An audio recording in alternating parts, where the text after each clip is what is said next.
नमस्कार। विश्व गुरुदीप शोध संस्थान द्वारा श्राद्ध विज्ञान वार्ता के अंतर्गत पितृ महोत्सव में हम लोग पिछले कुछ धारावाहिनियों में श्राद्ध के विभिन्न पक्षों पे चर्चा कर रहे हैं। श्राद्ध एक विज्ञान के रूप में हमारे समक्ष आ रहा है।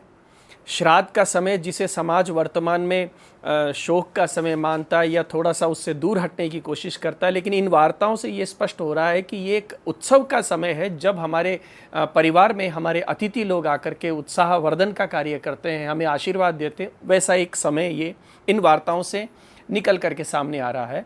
इन्हीं वार्ताओं को और गंभीर रूप में ले जाने के लिए और इस श्राद्ध के विज्ञान को जानने के लिए आज हम वार्ता करेंगे प्रोफेसर कैलाश चतुर्वेदी जी से। प्रणाम। आप वेद विज्ञान के मनीषी हैं। आपने पंडित मधुसूदन ओझा जी के ऊपर, पंडित मोतीलाल जी शास्त्री जी के ऊपर जीवन का एक लंबा समय अध्ययन में बिताया है, व्यतीत किया है, और उसी के फलस्वरूप आपकी कृतियाँ समाज के सामने आई है। शब्द वेद जिसका एक प्रत्यक्ष प्रमाण है। तो मैं आपसे पहला प्रश्न इस श्राद्ध पे यही जानना चाहूँगा कि श्राद्ध किस प्रकार का कार्य है। इसे हम शोकप्रद कार्य माने या उत्साह कार्य माने या विज्ञान कार्य माने, और लोक व्यवहार में इसे किस प्रकार मनाया जाना चाहिए। नमस्कार। प्रणाम। मूकं करोति वाचालं पंगुं लंघयते गिरिं यत्कृपातमहं वन्दे परमानंद माधव। रघुवीर जी, श्राद्ध क्या है, एक छोटा सा आपने वाक्यांश कहा है, इसमें सब कुछ निहित है। मैं श्राद्ध शब्द को विशेष रूप से इसका विवरण दूँगा आपको, चिंतन को। श्राद्ध की पृष्ठभूमि जानना बहुत जरूरी है जी। आज युग युगों से श्राद्ध करते आए थे, करते रहे। बीच में मैं ये हमेशा कहता रहता हूँ कि हम भारतीय 3500 वर्ष से अभिशप्त हैं। अब अभिशप्त क्यों है, क्या क्या कारण है, वो यहाँ विषय नहीं है चर्चा का, लेकिन अभिशप्त हैं इसलिए क्या हुआ कि जो हमारी मान्यताएं, जो हमारे सिद्धांत वैदिक काल में थे, त्रेता युग में थे, द्वापर युग में थे और कलयुग के उस पूर्वार्ध में थे, वो सब नष्ट भ्रष्ट होकर के, और हम ये समझिए ज्ञान शून्य हो जाता है व्यक्ति, से ज्ञान शून्य की तरह आचरण कर रहे हैं। मेरी बात को लोग ये कहेंगे बहुत अतिशयोक्ति है। नहीं, मैं अभी आपके सामने ये बात करूँगा और हम इस वार्ता के बाद ये निश्चय करेंगे कि नहीं, अभी हम अंधकार युग में जी रहे हैं। तो मैं अपनी बात को उसको पुष्ट करने के लिए कहता हूँ कि श्राद्ध का मतलब है, मैं यहाँ बीच में दयानंद जी का नाम लूँगा। महर्षि दयानंद ने इस पर बहुत काम किया और उन्होंने अपने तरीके से काम किया। बड़ा आश्चर्य होता है मुझे कि उनका जैसा ऋषि, उनके अनुयायी, किस खूबी से उन्होंने इसको, आपने सत्यार्थ प्रकाश में लिख दिया कि श्राद्ध तो केवल जीवित व्यक्तियों का ही होता है, मृतक का तो श्राद्ध से कोई संबंध नहीं है। और अपनी बात को पुष्ट करने के लिए उन्होंने ये और लिख दिया ऊपर से कि वेदों में तो कोई जिक्र ही नहीं है। अब मैं आपको बड़े व्यथित मन से कह रहा हूँ कि जिस ऋग्वेद में गिनती की पूरी 57 ऋचाएँ श्राद्ध के लिए उपलब्ध हैं, श्राद्ध का चिंतन कर रही हैं, श्राद्ध के स्वरूप को वर्णित करें, उसको इतने बड़े ऋषि की नज़र से ओझल कैसे हो गया। ये बड़ा चिंतनीय बात है। और जहाँ साफ लिख दिया कि श्राद्ध तो जीवित का है, तो यही इस क्रम में बताता हूँ कि श्राद्ध उससे ही बहुत परे की चीज़ है। श्राद्ध तो उस ब्रह्म के स्पंदन से जुड़ा हुआ है। आप और हम समझते हैं स्पंदन का मतलब क्या। स्पंदन मीन्स जीवन और मृत्यु, ये स्पंदन से तो है। एक क्षण का स्पंदन है तो व्यक्ति जीवित है, एक क्षण का स्पंदन खत्म हुआ, आदमी खत्म। सृष्टि और प्रलय ये दो ही तो रूप है। तो ये जो श्राद्ध है, इसका मैं आपको ये बताऊंगा, इसका जीवित अवस्था में इसको आप लीजिए श्रद्धा। आज जो जीवित प्राणी हैं उनसे पहले शुरू करता हूँ मैं अपने माता पिता हैं, समाज के वरिष्ठ व्यक्ति हैं, वृद्ध जन हैं, हम लोक व्यवहार में उनके प्रति श्रद्धा रखते हैं कि नहीं रखते हैं? किसी के चरण स्पर्श करते हैं, किसी को पुष्पांजलि देते हैं, किसी की सेवा शुश्रूषा करते हैं। पूरे समाज में, विश्व समाज में, भारतीय समाज की बात छोड़िए, पूरे विश्व समाज में इसका बाकायदा श्रद्धा रूप है। श्रद्धा रूप। बस ये जो श्रद्धा रूप है, यही आपका मृत प्राणी के प्रति श्राद्ध रूप बदल जाता है। यहाँ श्रद्धा शब्द का प्रयोग कर लीजिए। जीवित के लिए श्रद्धा है, मरने के बाद वो जीवित के। मरा कौन? श्राद्ध। आपने बहुत अच्छी बात की। मरा कौन? कोई मरा ही नहीं है। मरा ही नहीं है। गीता तो कहती ही नहीं है अजर अमरे आत्मा। अजर अमर आत्मा है। और वो भी अमर आत्मा है, तो अमर आत्मा तो मरेगी कैसे? आत्मा तो मरती नहीं कभी। ये तो चोला है, आज इस चोले में, कल उस चोले में बदल लिया चोला उसने। तो उसने कहा कि वो जो ब्रह्म रस रूप है, मैं आपको इसका लिंक बताता हूँ आपको, कि जो ब्रह्म रस रूप ब्रह्म है, उसी का सारा ये विस्तार है, उसी का साया माया जाल है। मनुस्मृति में एक कोटेशन देता हूँ आपको, ऋषिभ्यो पितरो जाता। ऋषि के बाद पहला शब्द कौन आया? पितरो आया है।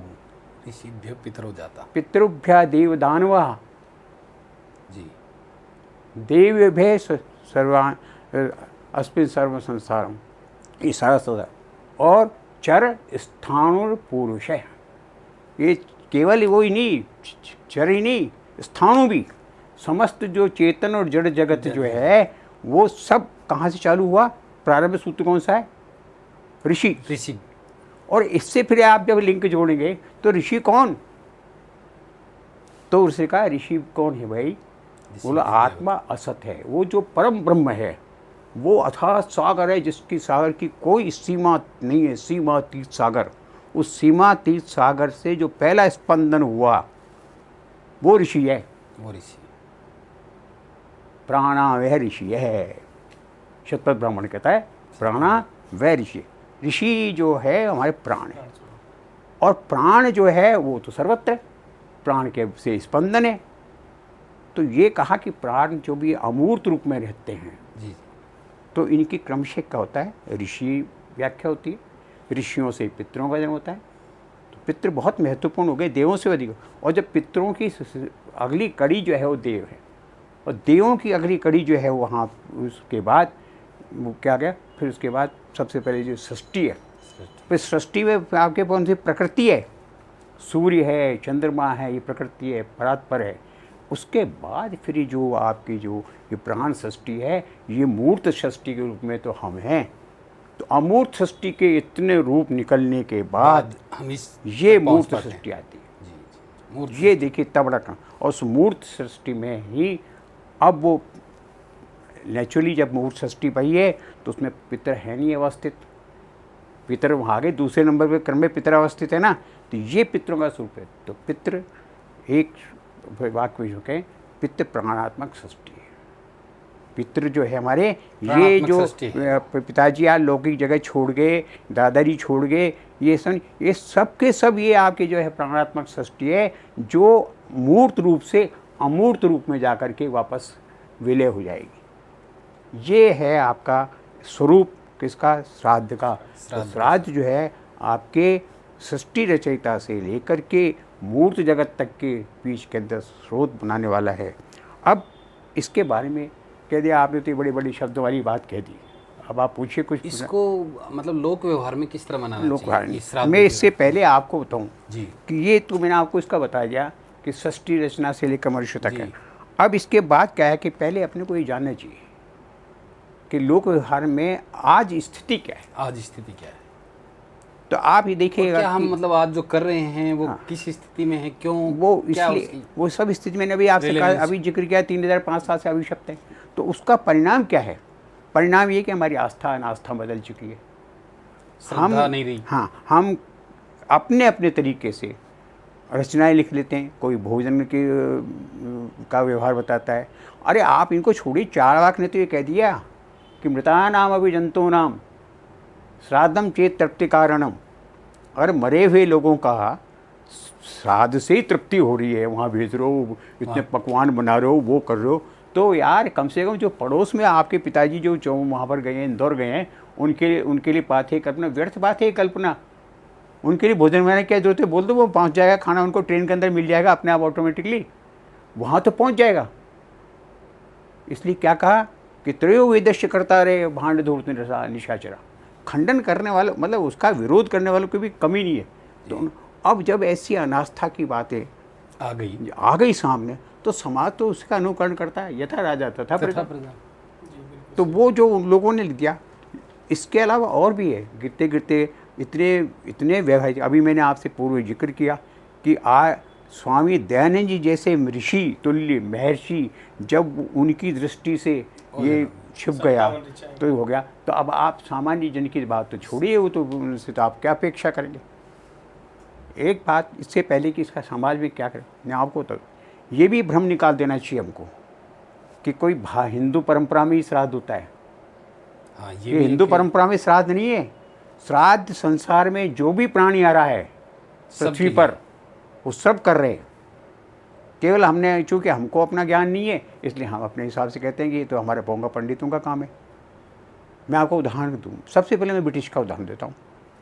अगर आप लोगों को ब्रिटिशों की दिनचर्या मालूम है, सुनती हो, तो वो सब लोग दीप जला कर, मोमबत्तियाँ जला करके और अपने पितरों का पूजन करते हैं, उनको स्मरण करते हैं। बीच में एक मैं आपको इसका एक उदाहरण बताता हूँ कि यहाँ से 15वीं शताब्दी में आपने शेक्सपियर का नाम सुना होगा। शेक्सपियर का एक वो है नाटक मैकबेथ, बड़ा प्रसिद्ध नाटक। मैं उसका जिक्र यहाँ इसलिए करना चाहता हूँ कि ये बता दूँ कि हम इस भ्रम को बिल्कुल निकाल दें कि ये सब हमारी हिंदुओं की या ब्राह्मणों हमारी संस्कृति में नहीं, हमारी संस्कृति केवल नहीं। तो उसमें मैकबेथ में कहती है कि जब वो मैकबेथ युद्ध के मैदान से आता है, तो उसको बीच में कहता है विचेज भी भूतनियाँ। वो उसको 3 विचेज मिलती हैं और वो उसके लिए फोरकास्ट करती हैं। जो वो विजय होकर आता है, तो जैसे ही पहली फोरकास्ट करती, मैं नहीं बताऊंगा आपको, समय नहीं लेगा, वो तत्काल पूरी हो जाती है। तो उसका उत्साह बढ़ता है, तो इससे वो कुछ आगे बढ़ के था। दूसरी कहती है ओह सेनापति, तो उसको लगता है कि वो तो महाराजा ने सेनापति वाली। अब वो तीसरे जाते उसका मस्तिष्क भ्रमित हो जाता है और सोचता है जब 2 पूरी हो गई तो ओ भावी राजा कहती है उसके मस्तिष्क में वो कौन जाती है कि मैं इसके लिए कुछ भी साम दाम दंड भेद करूँगा, राजा को हटा दूंगा। लेकिन उसमें चीज़ क्या निकली कि वहाँ वो लोग भी उसको मानते हैं। आप अफ्रीका में चले जाइए, जितनी आदिम जातियाँ अफ्रीका में, सब पितरों की पूजा, नृत्य पूजन, तरह तरह की चीज़ सामने। कंबोडिया में लोग नौका वो बना करके वो डालते हैं, अपने अपने हिसाब से श्रद्धा। जापानी मनाते हैं। कहने का तात्पर्य है कि ये भी एक भ्रांति है कि श्राद्ध केवल हिंदुओं से और भारतीयों से संभव है, इस सब की चीज़ें। अब आपने कहा कि लोक जीवन में इसको कैसे नहीं, तो मैं लोक जीवन में इसका एक ही, अभी आपसे मैंने पूर्व जिक्र किया कि जो चीज़ हमारी आत्मा और शरीर से जुड़ी हुई है, स्पष्ट हो गया कि आत्म तत्व है। और आत्म तत्व जो है आपके कभी आपके यहाँ से जाने वाला विलीन नहीं होता है। तो जब भाई हम अपने जीवित पितरों बुजुर्गों की सेवा शुश्रूषा संपर्क देखभाल करते हैं, तो वो तो गए कहाँ हैं, वो केवल हमारी दृष्टि से तो ओझल हुए हैं। उनका अस्तित्व तो वहीं की वहीं है। तो अस्तित्व है, तो जब उनका अस्तित्व है तो वही पिताजी हैं, वही दादाजी हैं, वही हैं। उन सब का कहीं अस्तित्व लोप नहीं हुआ है। तो आज हम यहाँ लोक में क्यों करते हैं उनकी सेवा शुश्रूषा? हमें स्वार्थ होता है उनका आशीर्वाद मिले, हमारा कल्याण हो, हमारा भविष्य उज्ज्वल हो, हम प्रगति के पथ पर हों, इसी तो करते बुजुर्गों की सेवा। तो यही आप मान के चलिएगा, यही लक्ष्य वहाँ पर भी है। अगर आप उनकी सेवा करेंगे, उनको आप पूजेंगे, उनका स्मरण रखेंगे, वो मान लीजिए ये समझिए आपकी दृष्टि से ओझल हैं पर हैं आपके साथ ही। तो पितरों के बारे में ये विज्ञान है इनका कि पितर कभी लुप्त नहीं होते, आपके साथ हैं, आपकी दृष्टि। इसलिए हमें जो वर्तमान में कर रहे हैं वो भी करते ही रहना चाहिए, करते रहना चाहिए। दूसरी बात ये है, आप इसके दौर से जब करेंगे तो क्या होगा, आप समाज में और इधर दृष्टि डालिए, जो करते हैं तो ऐसे भी आपको परिवार मिलेंगे भाग्यशाली, जिनके वंश में सब सुख समृद्धि वंश का वो अच्छे मिलेंगे। हम लोग कहते हैं देखो कितना भाग्यशाली हैं, इनके पुत्र पौत्र सब खेल रहे हैं, आनंद आता है। ऐसे भी मिलेंगे जो उनसे वंचित हैं, कष्ट में भी हैं। तो उसने ये कहा कि श्राद्ध अगर आप श्रद्धा को आप छोड़ देंगे तो छोड़ना भी घातक है। क्या परिणाम होते हैं? वंशोच्छेद हो जाता है। ये आगे जब हम इसकी चर्चा करेंगे तो बताएंगे वंशावली कैसे बढ़ती है, ये आगे मैं विस्तारपूर्वक बात करूंगा आपसे। तो वो वंशावली बढ़ने के बजाय वंशोच्छेद हो जाएगा। और इतना ही नहीं, अगर आपने उसमें आ गया तो आकस्मिक जीवन में, अब ये देखिए कैसी कैसी हम लोग इस लोग दुर्घटनाएं देखते हैं। परीक्षा देने जा रहे थे भी विद्यार्थी 6, वहाँ से वहाँ तक पहुँच गए, हो गया उनका अंत निकल गया। ये एक छोटा सा उदाहरण अभी आया इससे सामने है। ये जीवन भर आपको 365 दिन अनवरत देखने को मिलते हैं। मकान बनाया आपने अच्छा खासा है, पूजन के लिए गणेश जी को निमंत्रण देंगे, गणेश जी तक पहुँचे नहीं, रास्ते में आपके गाड़ी से एक्सीडेंट हो गया। ये सब पितृदोष है। ये पितृदोष है। जब आप पितरों के प्रति जो आपकी अनास्था है, वो अनास्था का ये परिणाम है, क्योंकि वो बैठे हुए वहाँ से भी नियंत्रण कर रहे हैं। इसलिए पितृ आपके श्राद्ध केवल कोई भावुकता की चीज़ नहीं है। श्राद्ध करना चाहिए, नियमित करना चाहिए। कैसे करना चाहिए ये अभी अपनी चर्चा मतलब सर्वविध सुख शांति के लिए हमें अनवरत करते रहना चाहिए। वो भले ही इस लोक में हैं, दूसरे लोक में हैं, हमसे ओझल हैं, ये बात तय हो गई है इस बात से। अब आपसे मेरा निवेदन है, ये पंच महायज्ञ जो होते हैं इसमें पितृयज्ञ भी है, ये किस तरह से संपन्न किया जाता है? देखिए पितृयज्ञ तो अभी आप अपनी पूर्व प्रसंग पे जाइए जी कि वैसे दृष्टि आप बिल्कुल सूक्ष्म दृष्टि चिंतन से देखें तो ये कोई बहुत बड़ी चीज़ नहीं है। क्योंकि अभी मैंने कहा था कि स्पंदन है, स्पंदन। तो इसलिए क्या है कि आप उसको अभी उसने कहा पे एक शब्द वाक्य बनाता हूँ आपको उपनिषद का। जी। पितरा वाक्यम इच्छन्ति, आपका सारा इसी में आ गया। पितरा वाक्यम इच्छन्ति, वाक्यम इच्छन्ति, वाक्यम इच्छन्ति, देवा भावम इच्छन्ति। वो अभी जो क्रमशः है, क्रम चलाता है अपना पितरों से, तो दोनों की संतुष्टि का कुछ नहीं, सब सारा प्रपंच एक तरफ रख दीजिए उठा के। आपकी जो अंतरण की अनुभूति है, पितरों को आपने स्मरण कर लिया वाकई से, हे पितृदेव, हे पितामह, हे प्रपितामह, हे वृद्ध पितामह, मैं आपकी संतान हूँ, मेरे युवक के क्षेम कुशल क्या करें, उनसे प्रार्थना। तो वाक्यम इच्छन्ति। फिर उसके बाद आप प्रक्रिया करते रहिए। बाद में कुछ बचता ही नहीं जब यही अब मैं आपसे उसको वैज्ञानिक पक्ष की बात करूंगा। ये जितने आप समाज में देख रहे हैं इसमें कोई शक नहीं, जो लोग आलोचना करते हैं उनके भी आप उनसे लोगों ने अपने अपने दृष्टिकोण से इनको जोड़ लिया। 15 दिन तक भोजन करा दीजिएगा, ये करा दीजिएगा, इनका महत्व है, इस महत्व से इनकार नहीं कर सकते। लेकिन अगर आप ये तर्पण से पितृ तो संतुष्ट होते हैं, जलांजलि जल से तर्पण होता है, वो सफिशिएंट है। सीधा संबंध है कि आपकी भावना का है, आप उनसे जुड़े रहते हैं, मतलब भाव से है। लेकिन वो मतलब पितृयज्ञ में ये बिल्कुल सीमा नहीं है कि आप ये इसको अमुक पकवान बना के करें। हाँ, एक बात मैं इसमें आपको जोड़ दूँ कि अब इसमें प्राण शब्द का पहले अपने चिंतन किया था कि सब सृष्टि पूरी प्रस्तर में ही प्राण है। अभी मैंने आपको बताया, तो जो प्राण सृष्टि है ना, इसका बड़ा महत्व है। तो ये जो क्यों करते, तो ऋषियों ने जो बाद में जो चिंतन किया और जो उत्तराधिकारी उनके हुए, उन्होंने प्राणों की जब विशेष व्याख्या की तो उन्होंने कहा कि प्राण कहाँ कहाँ किस किस रूप में है, ये इसके पीछे कारण है। ऐसा नहीं है कि कोई वैज्ञानिक कारण नहीं है। एक बात मैं बीच में अपनी रोक दूँ आपको, ये एक बड़ा मनोरंजन आता है, लोग बाग जो है बड़ी अनास्था क्यों बढ़ती। साहब आप हर चीज़ के साथ विज्ञान जोड़ देते हैं, इसके भी मैं यहाँ बीच में दूँ। कोई भी चीज़ लीजिए, विज्ञान, प्राण विज्ञान, साध विज्ञान, ये विज्ञान क्या है। तो मैं यहाँ ये भी आपसे जिक्र करना चाहता हूँ कि हमारे ये कार्य सबसे बड़ा चिंता है, एकम ज्ञानम ज्ञानम, है ना, विविधम ज्ञानम विज्ञानम। तो वो ब्रह्म एक है, सबका लक्ष्य वहाँ है पहुँचने को। तो वो तो है ज्ञान, केवल मात्र वही ज्ञान है, बाकी सब निस्सार है। ये ज्ञान, ये किताबें पढ़ने ज्ञान नहीं है। ज्ञान केवल ब्रह्म है। अगर वो ब्रह्म समझ आ गया तो ज्ञान हो गया, वरना ज्ञान में भटकते रहो। और विविधम, वे जो विशिष्टम, विविधम, विपरीतम, जितने भी ज्ञान है ये विज्ञान है। तो इसी में इसमें कौन उलझे? हमारे ऋषि लोग जिन्होंने वहाँ तपस्या की बैठ के, तो उन्होंने ये लिखा कि नहीं, जो मैं आपको बताना चाहता कि तर्पण कर दीजिए, जलार्घ्य चला दे, जलांजलि दे दीजिए, सब चलेगा। लेकिन उनका नहीं, इसमें आपके जो तरह तरह हमारे पितरों की भी तो प्रकृति अलग अलग थी।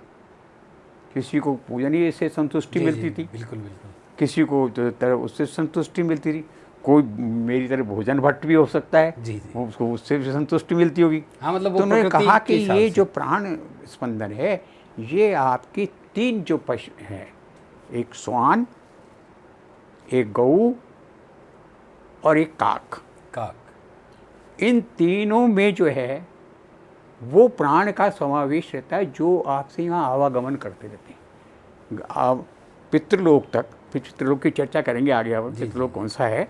तो पितृलोक तो जो आवागमन की प्रक्रिया है, उसमें तीनों का बहुत ज़्यादा योगदान है, माध्यम है, ये 3 माध्यम बने थे।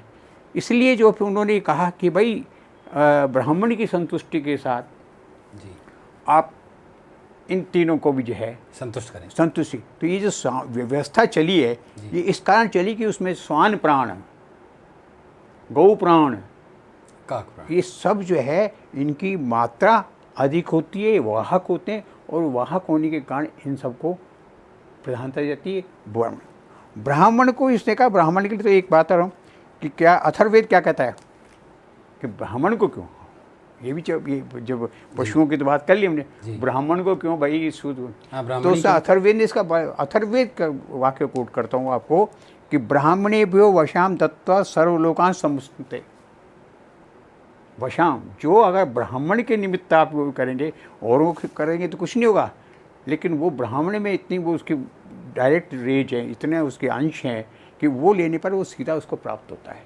इसलिए गौ, ब्राह्मण, श्वान और काक, ये इसके पीछे कोई अंधविश्वास या ऐसी कोई चीज़ नहीं है, ये सिर्फ सर्वथा वैज्ञानिक पक्ष है, जिसलिए इसको हमको इन सबको साथ हमारी करना जलांजलि, तर्पण सब इनके माध्यम से और जाए तो आप जल्दी कुछ नहीं कर सकते हैं, सामान्य व्यक्ति हैं आप तर्पण, अरे भाई कुछ भी नहीं कर सकते हो तो स्मरण तो कर ही सकते हो, स्मरण तो करी, वाक तो कर ही सकते हो। तो वाक्य में तो देखिए खुला है हमारा जो शास्त्र है, वो उसमें ये कहीं भी संकीर्णता नहीं है। हमें नहीं मालूम, हम संकीर्णता नहीं, हमारी मर्जी है।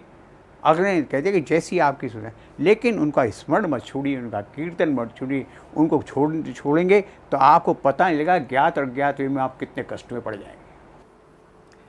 मैं ये पूछना चाह रहा था कि पंडित मधुसूदन ओझा जी ने जो श्राद्ध के ऊपर लिखा है और उसको विज्ञान कहा है, तो ये शरीर का विज्ञान है या मन का विज्ञान है? ये किस तरफ उनका संकेत?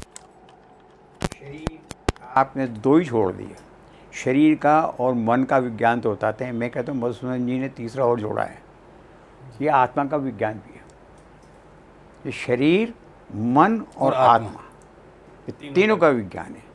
अब आप कहेंगे तीनों का विज्ञान कैसे? पहले मधुसूदन जी ने कह दिया, आपने यहाँ पुनरावृत्ति कर दी।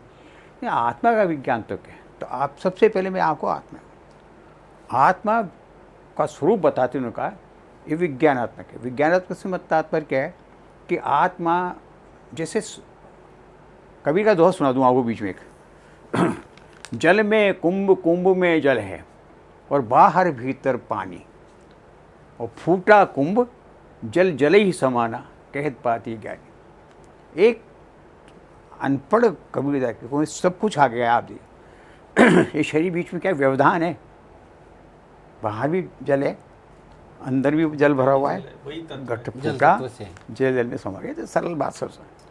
तो इसकी जो आत्मा का स्वरूप है, मधुसूदन जी ने बताया, ये विज्ञानात्मक स्वरूप है, ज्ञात स्वरूप है। वो जो आत्मा है उस परमात्मा में बिना अस्तित्व खोए, ये बता दूँ आपको, अगर आपने सागर में बूंद मिला दी तो आप ये आपकी आंखों से ओझल हो गई है वो जी, उसका अस्तित्व नष्ट नहीं हुआ है, बूंद तो विद्यमान, बूंद तो वहीं व्यर्थ विद्यमान है जिसमें, लेकिन हमको दिखाई दी।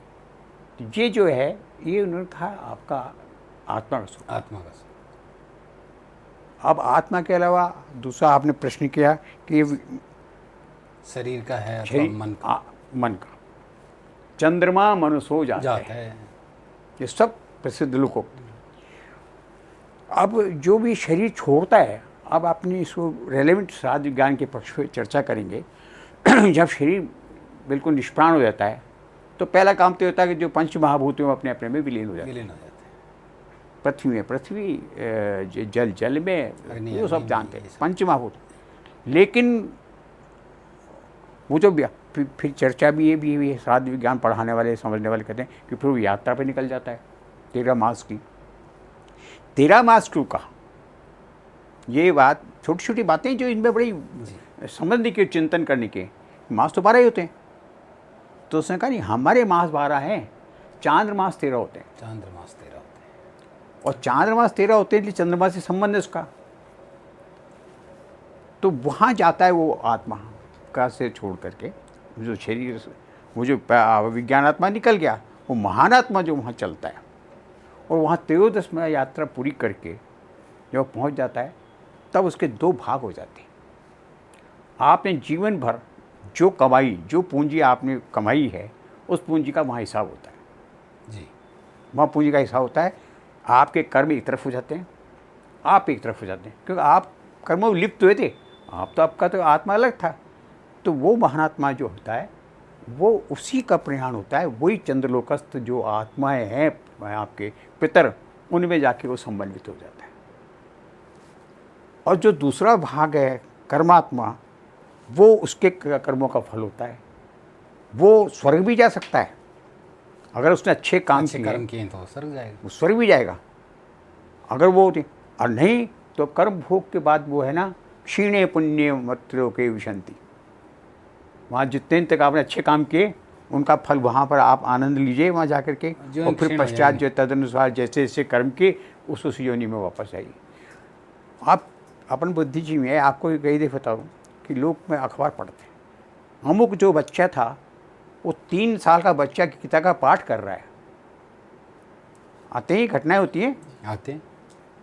ये शुद्ध संस्कृत में बात कर रहा है। अरे बड़े बड़े पर 20-25 साल के तो शुद्ध, मेरे जैसा भी शुद्ध नहीं बोल सकता, वो 3 साल का कैसे गीता पाठ में लग गया। ये वो जो आप इसका प्रत्यक्ष प्रमाण दे रहा हूँ आपको कि ये जो है वो कर्मात्मा जो है, उसने वो कर्म किए तो वो उसका जो है पुनर्जन्म हुआ। तो आज जो राजा के कुल में उत्पन्न हुआ है वो कल हरिजन के कुल में नहीं होगा, इसकी गारंटी नहीं है। कर्म तो आपने ऐसे किए। या जो आज हरिजन के कुल में जो है वो कल राजकुल में नहीं होगा, इसकी कोई गारंटी नहीं। तो ये जो है आपका महान आत्मा, वो आधा भाग वो वहाँ रह जाता है और कर्मात्मा अपने कर्मों के हिसाब से वापस फल को भोगती है। फल को प्राप्त करने के लिए इस लोक में पुनः आगमन होता है। ये तो इस तरह से ये आपका रूप है। और जो अच्छा डॉक्टर साहब, एक मेरी जिज्ञासा है इस बारे बताइए में कि ये जो ओझा जी से अलग हम थोड़ा सा सोचते हैं, तो मोतीलाल जी शास्त्री जी का भी हमारे शास्त्रों में, देखिए मैं पहले बीच में मधुसूदन जी की बात कर जी। मोतीलाल मधुसूदन जी महाराज ने इस विषय को, वास्तविकता थी कि वो एक ब्रह्मचिंतन के व्यक्ति थे और अधिकांश साहित्य उनका जो है वो ब्रह्म पे षष्ठी ज्ञान भी लिखा।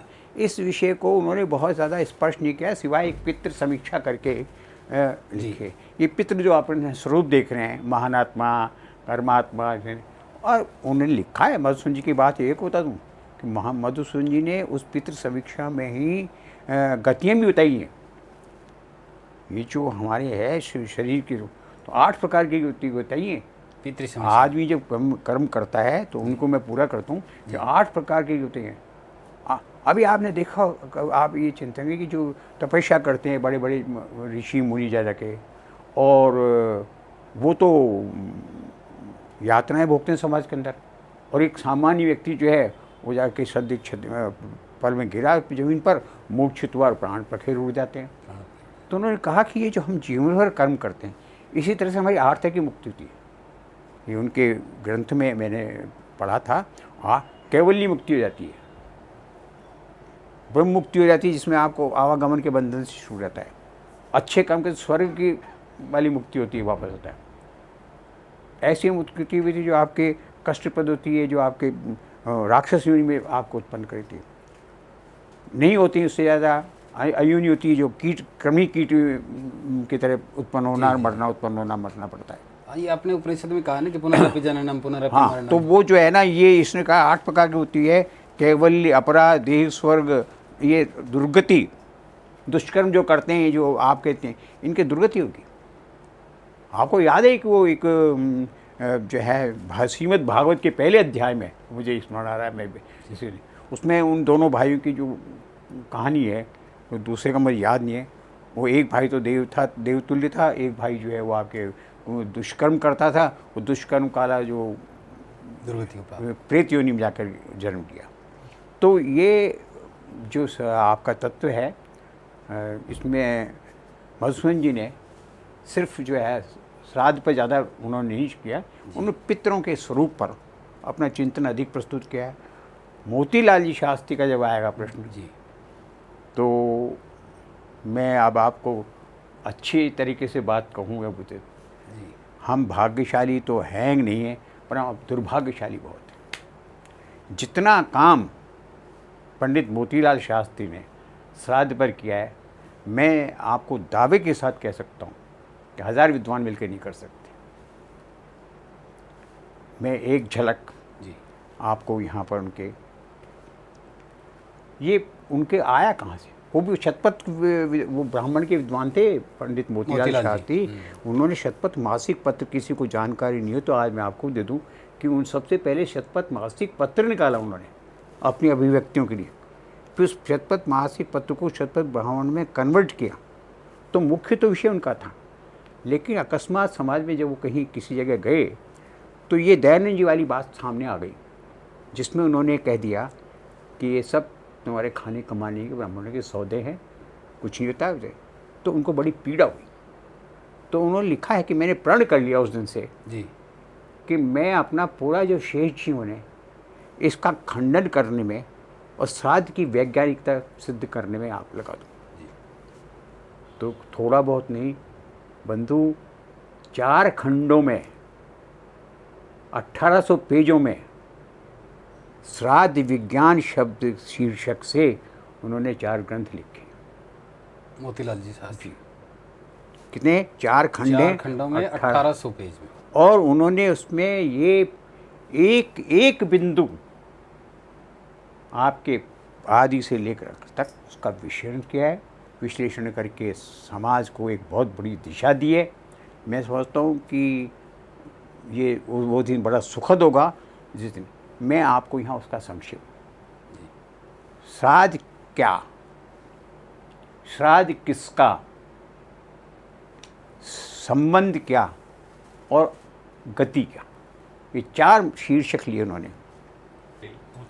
मोतीलाल जी की श्राद्ध। तो 4 भागों में उन्होंने अपनी बात की। सबसे पहले उन्होंने कहा कि आत्मगति, दयानंद जी की बात का खंडन करते उन्होंने कहा कि महाराज आप मुझे क्षमा करें, पहले तो वेद का अध्ययन कीजिए।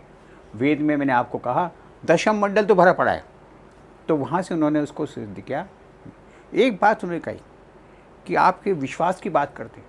बोले मैं आपसे सामान्य प्रश्न पूछता हूँ, आपको एक वैद्य ने एक दवाई का प्रेस्क्रिप्शन लिखा है, आप एक जो चौड़े रास्ते में जाकर के और एक आप पंसारी के जाते हो, जो पंसारी निश्चित रूप से 4वीं 5वीं क्लास से ज़्यादा पढ़ा हुआ नहीं है। आप प्रबुद्ध हैं, आपने पर्ची दी, उसने बनाई, पुड़िया बांधी, बाहर पुड़िया बांध करके आपको दे दी और आप शहर से ला करके आपने उसका उपभोग कर लिया। किस बात पर? तो वहाँ का प्रमाण 3 प्रकार के होते हैं, एक प्रत्यक्ष, एक उपमान और एक आपके आत्मवचन। भाई आत्मवचन नहीं मानोगे तो सृष्टि में प्रलय आ जाएगा जी। आप इसलिए मानते हो, अपनी क्षमा करें समाज सुनने वाले श्रोतागण, कि अगर आपकी माता के ने ये कहता है कि अमुक व्यक्ति तुम्हारे पिता है, अगर ये अनास्था उसमें जागृत संसार में प्रलय आ जाएगा, हम किसको मानेंगे जी। ये उनका कथन था। इस तरह उन्होंने कहा कि श्राद्ध है और श्राद्ध का अस्तित्व है, ये करें। अब दूसरा पक्ष उन्होंने कहा कि श्राद्ध किसका, तो ये बड़ा महत्वपूर्ण है। पूरी सृष्टि पितर है, ये मैं आपको बार बार ध्यान दे रहा हूँ, पूरी सृष्टि पितर है। कैसे?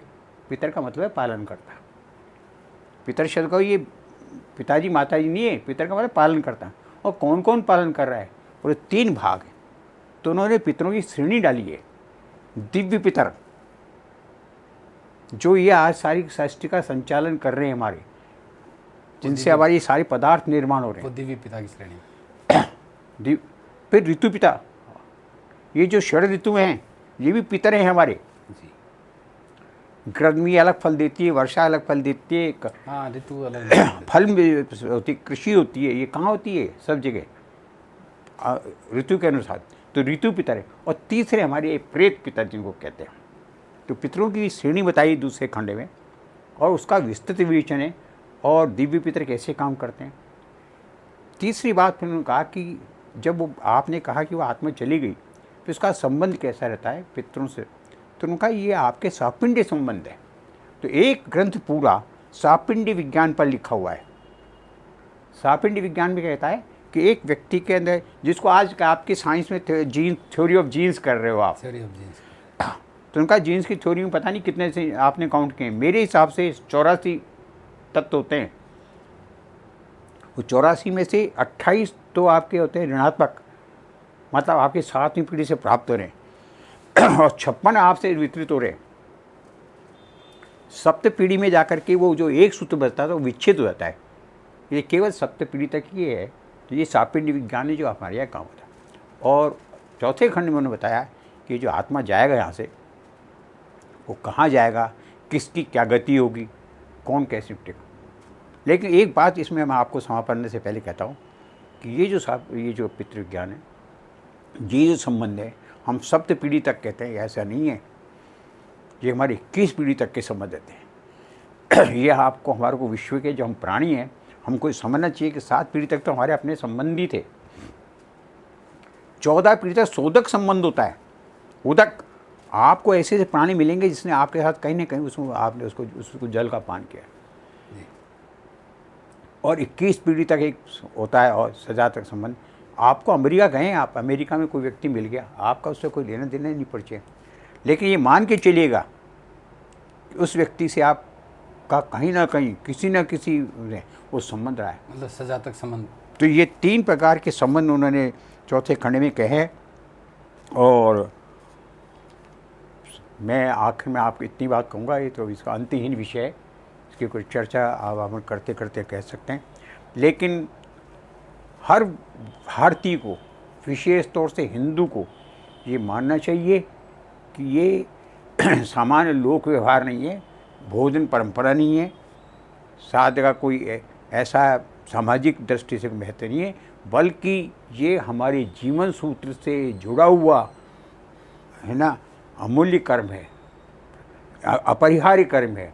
हमको किसी भी दशा में इसका परित्याग नहीं करना चाहिए और हमेशा अपने जो पूर्वज हैं उनके आत्मा की तुष्टि के लिए अपने उनका आशीर्वाद हमको मिलता रहे, इस दृष्टि से हमको यथासंभव कोशिश करते रहना हमेशा। एक बात बीच में और आ गई, चर्चा करते हैं लोग, ये गया श्राद्ध क्यों करते हैं जी, बड़ी ये जिज्ञासा तो है इसमें मेरी। इन्होंने कहा कि नक्षत्र विज्ञान से संबंध है किसका। जी, फाल्गुनी नक्षत्र जो है वो पितरों का सबसे प्रिय नक्षत्र, प्रिय नक्षत्र है। और फाल्गुनी नक्षत्र जो है उसका जो क्षेत्र है हमारे यहाँ, आप कभी इसको पढ़िए मधुसूदन ओझा के ग्रंथों को, तो हमारा देश के जो आपके राशि की दृष्टि से, नक्षत्रों की दृष्टि से कभी चर्चा करेंगे इस पे। ये 27 नक्षत्र किस किस क्षेत्र को कैसे कैसे नियंत्रित और प्रभावित कर रहे हैं, 12 राशियाँ किस तरह से, ये ज्योतिष वालों का विषय है, लेकिन फिर भी मैं आपको बताता हूँ कि ये इन दोनों से, और उसके हिसाब से 9 ग्रह राशि, और ये तो ये था कि गया क्षेत्र, तो वहाँ फाल्गुनी नक्षत्र का जो प्रकाश है वो सर्वाधिक पड़ता है और वहाँ उनके लिए सर्वथा संपूर्ण तृप्ति पितरों को वहाँ मिल जाती है। इसलिए हमारे यहाँ ये मान्यता है कि जो गया में श्राद्ध करता है वो गया में श्राद्ध करने के बाद वो पितरों से पूर्ण संतुष्ट रहते हैं और उनको फिर किसी प्रकार की अपेक्षा रहती है। इसलिए गया श्राद्ध करना भी हमारे जीवन का एक लक्ष्य होना चाहिए। मैं समझता हूँ आप आज इस पितृ महोत्सव में आपने मधुसूदन ओझा जी की और शास्त्री जी की इतने विशाल, मोतीलाल जी शास्त्री जी के विशाल ग्रंथ के बारे में बताया। निश्चित रूप से हमारे लिए बहुत ही ये एक ये मेरा सौभाग्य है कि मुझे अनुग्रह किया महापुरुषों के आज आप आकर के संदर्भ में आपने बुलाया और 2 बातें अपनी कहने का मौका दिया। धन्यवाद आपको सबको। इसलिए डॉक्टर साहब आपका बहुत बहुत धन्यवाद।